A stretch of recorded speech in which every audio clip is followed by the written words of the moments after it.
every action director, every director who ever used, as opposed to using score as background movie music, put it up front, any director who ever cut his movie to the piece of music, to the actual notes, to the cymbal crash, and boom, I'm going to make a cut, which was not done before.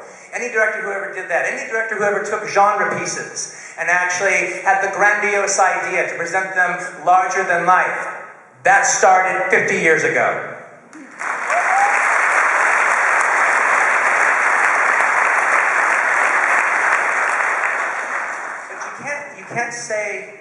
You can't, in some ways, Fistful of Dollars is one of the great auteur pieces of all time.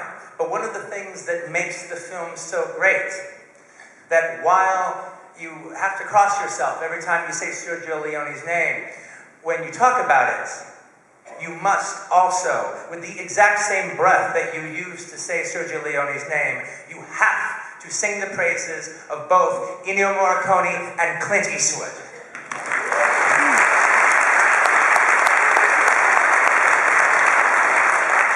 A great director's two greatest collaborators. And the proof is in the pudding. The way we think of Morricone was born 50 years ago with Fistful of Dollars. The way we think of the Western icon that Clint Eastwood has become for 50 years straight to today started 50 years ago with this movie.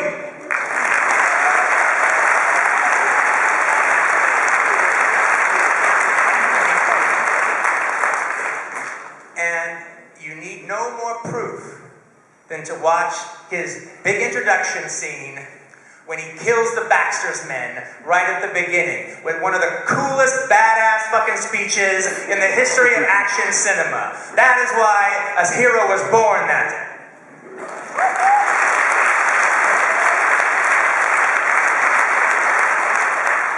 Now I want to ask a question. How many people here have seen the movie? Raise your hands. Okay, there. Okay, down, hands down. Okay, now how many people here haven't seen the movie? Okay. All right, now, hands down. Hands down. Now, let me ask you another question. All right, how many people here are 40 and younger? Raise your hands. 40 and younger. Okay. Now, I got something to tell you guys. If you only know Clint Eastwood from the last 20 years, since he's been an old man, you don't know Clint Eastwood. He was one of the sexiest motherfuckers during this time who ever existed.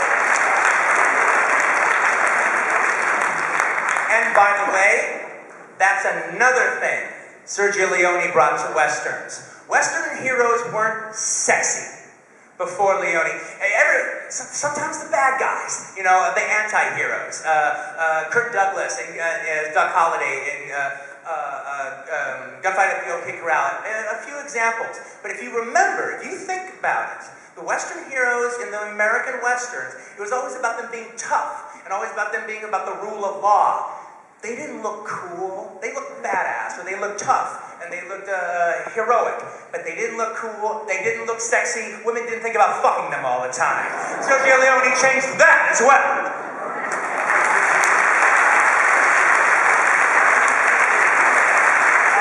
Avant les héros de western n'étaient pas vraiment des types très très beaux, et Sergio Leone a aussi changé ça avec Clint Eastwood, qui est aussi, de ce point de vue-là, l'un des héros les plus sexy de l'histoire du cinéma. All right. I could keep vomiting forth for quite a bit, and I have many times when it comes to the Dollars trilogy. But frankly, I can't wait to see this new print with this new 4 minutes. So let's get going, okay? Merci très fort, Quentin Tarantino. Get ready for a great movie, everybody! Et pendant que Quentin va s'asseoir sur sa chaise, je voudrais vous souhaiter à tous une très belle projection. Je Je vous rappelle qu'après on monte les petites choses que nous a réservé la Cinémathèque de Bologne. Je voulais vous remercier tous pour être venus ici au Festival de Cannes et je vous donne rendez-vous l'année prochaine.